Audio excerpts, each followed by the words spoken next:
사사기 6장 5절에서 9절 말씀입니다.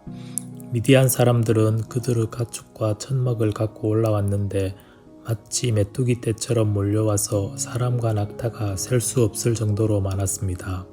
그들은 약탈하기 위해서 그 땅에 갔습니다. 미디안 사람들 때문에 이스라엘은 매우 가난해졌습니다. 그러자 이스라엘 자손들은 여호와께 부르짖었습니다. 이스라엘 자손들이 미디안 사람들 때문에 여호와께 부르짖을 때 여호와께서는 이스라엘 자손들에게 예언자를 보내주셨습니다. 예언자가 그들에게 말했습니다. 이스라엘의 하나님 여호와께서 말씀하신다. 내가 이집트에서 너희를 인도해내고 노예살이 하던 집에서 너희를 구출했다. 내가 이집트 사람들의 손과 너희를 억압하는 사람 모두 손에서 너희를 구원해냈으며 너희 앞에서 그들을 쫓아내고 그 땅을 너희에게 주었다. 아멘. 사사기의 말씀을 묵상하다 보면 반복적으로 등장하는 하나의 패턴이 있어요.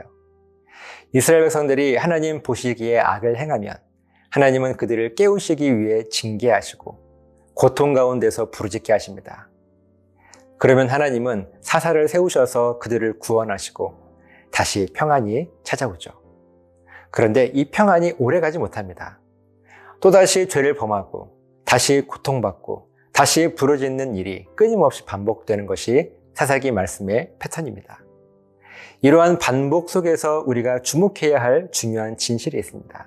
그것은 이스라엘 백성들이 하나님이 어떤 분이신지를 몰랐기 때문이 아니라 알고 있으면서도 그 하나님을 외면하고 무시한 데서 비롯된 불신앙이라고 하는 사실입니다. 그들은 하나님이 온 세상의 창조주이시며 구원자이심을 알고는 있었지만 그것을 자기의 삶과는 무관한 것으로 여겼습니다. 이처럼 하나님을 아는 지식이 삶과 연결되지 않을 때 그 사람은 곧 죽음과 어두움의 지배 아래에 놓이게 됩니다. 5절 말씀을 보면 그들을 억압한 미디안 사람들은 단순한 침입자가 아닙니다.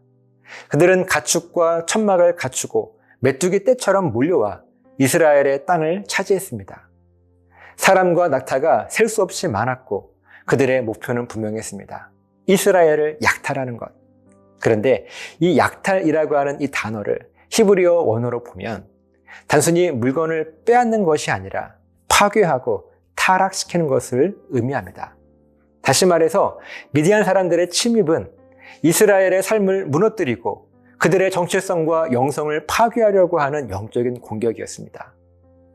6절 말씀을 보면 그 결과로 이스라엘 백성들이 매우 가난해졌다고 말합니다. 여기서 가난하다라고 하는 이 표현의 히브리어 원어의 의미는 완전히 낮아지다, 수치스러울 정도로 무기력하다라고 하는 의미예요. 단순히 재산을 잃은 것이 아니라 존엄과 자존감, 영적인 생명력까지 무너진 상태였습니다. 모든 희망이 사라졌고 모든 영역에서 죽음의 그늘 아래에 놓이게 된 것입니다. 그런데 참 아이러니한 것은 이처럼 바닥까지 떨어져야 비로소 그들이 하나님께 부르짖었다는 사실입니다.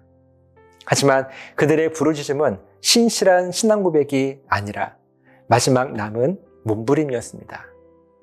하나님의 구원 약속인 복음을 기억해서가 아니라 더 이상 자기들이 할 수 있는 것이 아무것도 없어서 그저 부르짖는 것이야말로 벼랑 끝에서의 외침이라고 그들은 생각했기 때문에 부르짖은 거예요. 그러나 8절 말씀을 보면 하나님은 여전히 그 부르짖음을 들으십니다. 그리고 선지자를 보내십니다. 그리고 예언자는 복음을 선포합니다. 내가 너희를 애굽에서 구해냈고 너희를 억압하는 모든 자들의 손에서 너희를 건져냈으며 그들의 땅을 너희에게 주었다. 하나님께서 이미 구원의 하나님이심을 선포하시고 과거의 구원을 상기시키시며 다시 우리들을 살리시겠다는 약속을 확실하게 주시는 거예요. 오늘 이 말씀은 단지 이스라엘 백성들의 과거 이야기가 아닙니다. 우리 삶에도 이와 같은 반복되는 실수가 끊임없이 일어나요.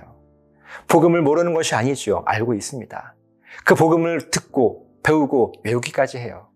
그런데 삶 속에서 복음을 중심에 두지 않고 내 생각과 판단, 감정대로 살아가다 보면 결국 우리는 영적인 약탈과 파괴의 대상이 되며 절망 속으로 빠지게 됩니다.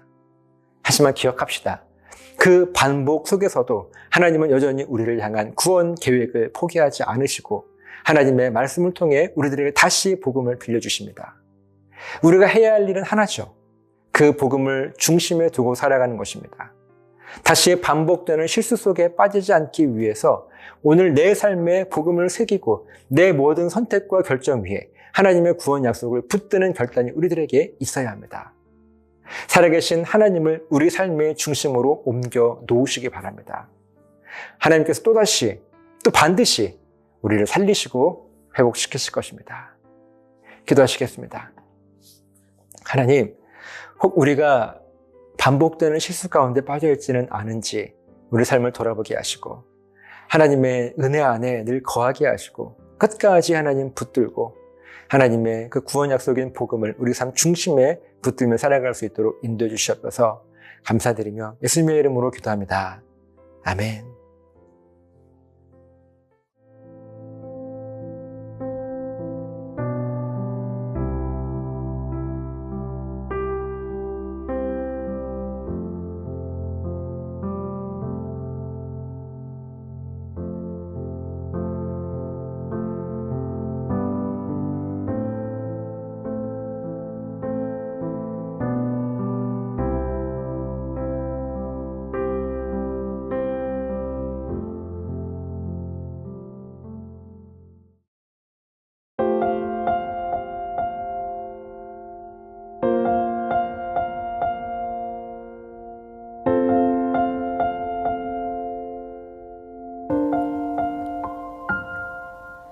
영광을 돌리세 우리 하나님께 존귀